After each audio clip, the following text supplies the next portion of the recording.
اس واقعے کے مرکزی کردار ہیں عمر کوٹ کے ڈاکٹر شاہ نواز کمبھار، جو کہ عمر کوٹ کے ڈسٹرکٹ ہاسپٹل میں گریڈ 18 کے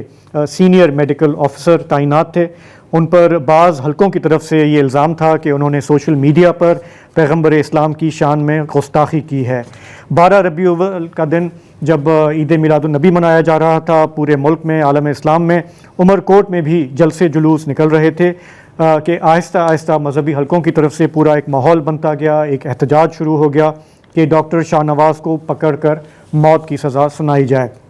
اس احتجاج کا مرکز عمر کوٹ کا علاقہ ہے، جو مرکزی چوک ہے اللہ والا چوک، وہ نظر آیا۔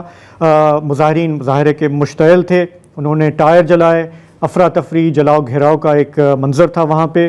رات گئے پولیس وہاں پہنچی، پولیس نے مظاہرین کو انگیج کیا، ان کو تسلی دی کہ آپ قانون ہاتھ میں نہ لیں، ہم اس معاملے کو دیکھیں گے۔ لیکن مظاہرین اتنے مشتعل تھے کہ انہوں نے ایک پولیس موبائل